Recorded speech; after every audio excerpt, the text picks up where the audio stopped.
This is the realest podcast you'd ever listen to. Of course, I'm a Christian all the way. Stephanie. You're listening to A Chat with Deb, the podcast where real talk happens. Hey, what's up, everybody? Yeah, it's the maiden episode of A Chat with Deb, the podcast. First of all, I'd like to say a very big thank you to everyone who has tuned in, taking our time to follow us on the show on YouTube. I'm super excited.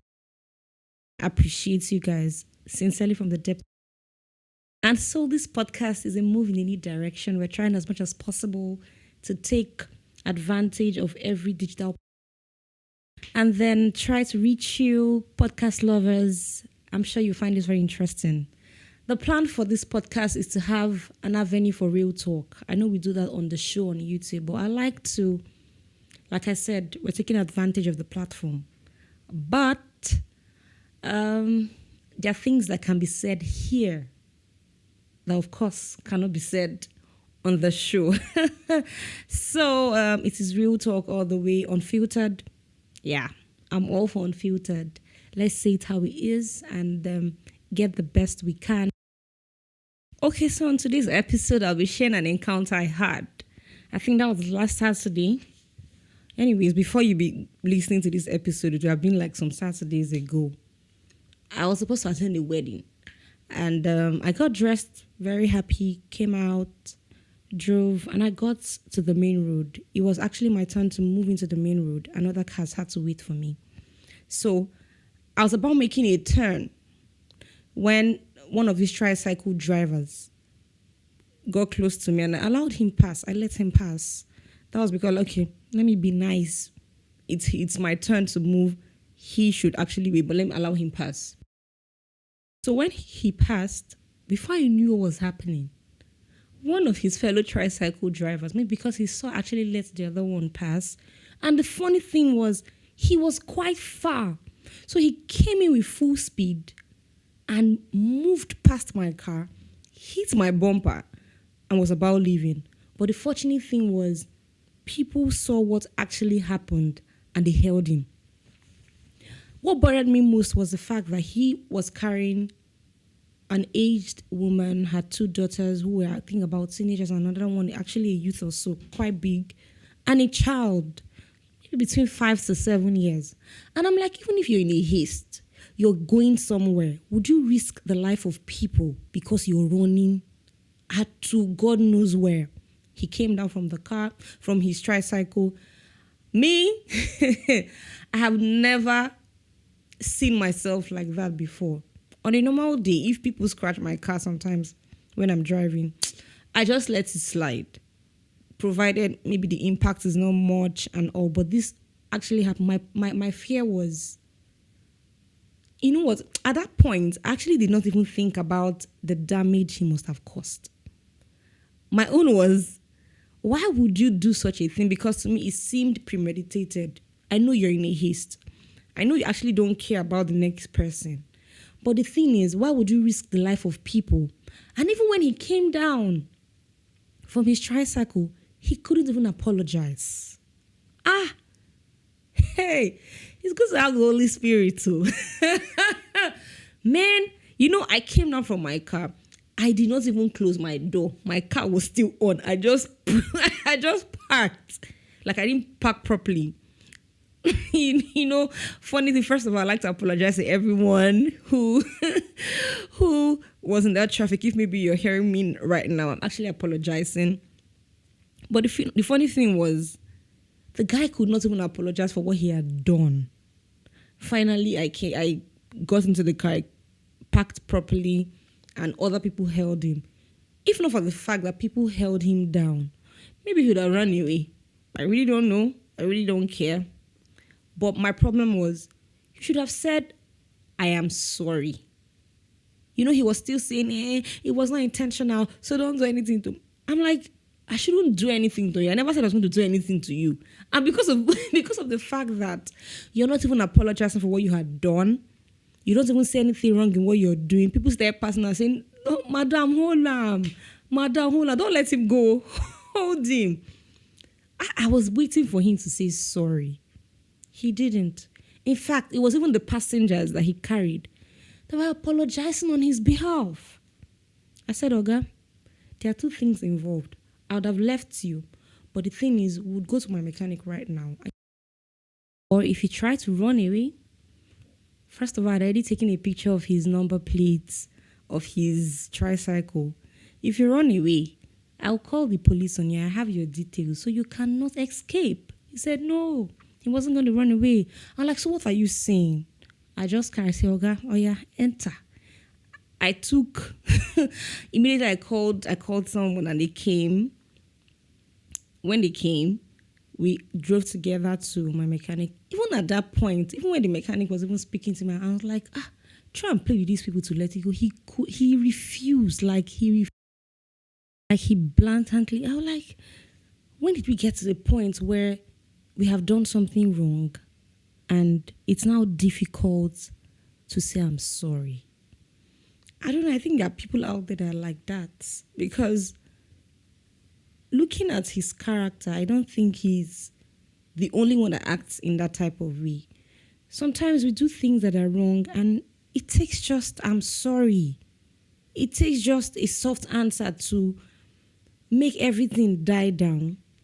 But yet, I'm still trying to understand what it is in man, or what it is in a human being that will make them so stubborn or so stiff-necked to apologize for the wrong that they had done or they did or something.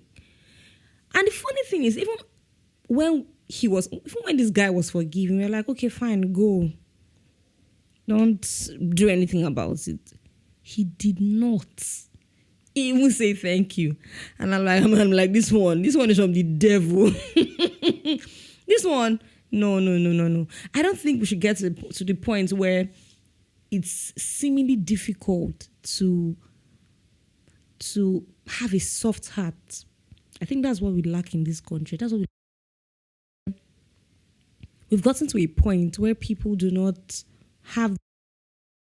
I think the situation in the country has made it very difficult for people to be soft-hearted. People are now difficult, and they've accepted it to be the norm. I don't think that's how it should be. In life, we're faced with difficult situations. Sometimes when I'm faced with difficult situations, what I keep asking myself is, God, please, may my personality not change. May I not change from being the nice person that you want me to be, or maybe, and I'll start becoming extremely angry at every little thing. There are people that respond like that. And of course, it's not I'm not putting the blame on anybody. I'm not saying you're a bad person for reacting in this type of way or behaving like this, because I think situations and should I say circumstances affect people, build up people's character. But the thing is, when we're faced with that situation, how we react, sometimes we can control, sometimes we can't control. Like, I was so shocked at the fact that I could come out of the car and not even turn it off, and not even close my door. I was very emotional at that point. I don't think I had seen myself reacting in that light. But it made me come back and ask myself, was that the right way to behave? But of course, I wouldn't have stayed back. But I'm saying the haste in which I came out to act and everything, was that the right way to behave? I'm not saying whether it's acceptable or not. But the most important thing is, did it please God? So our reactions to situations, whether pleasant or unpleasant, should be a concern to us, because in that time, sometimes we react in haste. Sometimes after we are done reacting, we come back and we start thinking, I shouldn't have said this, I shouldn't have said that. I should have acted in a very calm way. I should have done it like this. And then there are things we say in the midst of all those ups and downs, or in the midst of that situation that presented itself, and we regret for the rest of our lives. Sometimes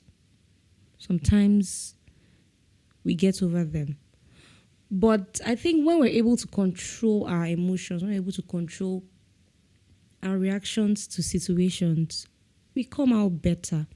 We have a better approach to things. I'm not saying if you react in a certain type of way, anybody should judge you. Nah. I think people are different. But when we're able to control the way we react, it would give us strength of character. My opinion, no. It's not like you should take it all, but that's what I learned from that situation. Maybe next time, but see, the truth is sometimes we act like Agbero. Because I'm sure if maybe I was why did he hit my car? Why did he do this? The guy said, for don't go, if I don't run, take be going to where he's going to. I mean, the haste in which I came out and other people had to hold him down, made him react that way. But please, this is not a call for any. But most importantly, let's do what pleases God and what we will be happy with. So this is the end of today's episode. It's just small shalaye. But of course, more G's coming. Is real talk. Expect the unexpected. You hear me? All right, guys. If you enjoyed this episode, please do well to share. Yeah. And drop your comments. I'd love to see it. Don't fail to send us an email or send me an email. I actually use the word us a lot of times because I feel like we're a family already. So anything I say here from you, I'm sure to get the feedback, I know. Anyway, send us an email at thechatwithdeb@gmail.com. If you'd like me to talk about a particular thing, you can drop a comment. I'll see them, I'll read them. And we'll take it here. If you have questions, don't feel to drop them. It was nice chatting with you. See you next week, Sunday. Bye.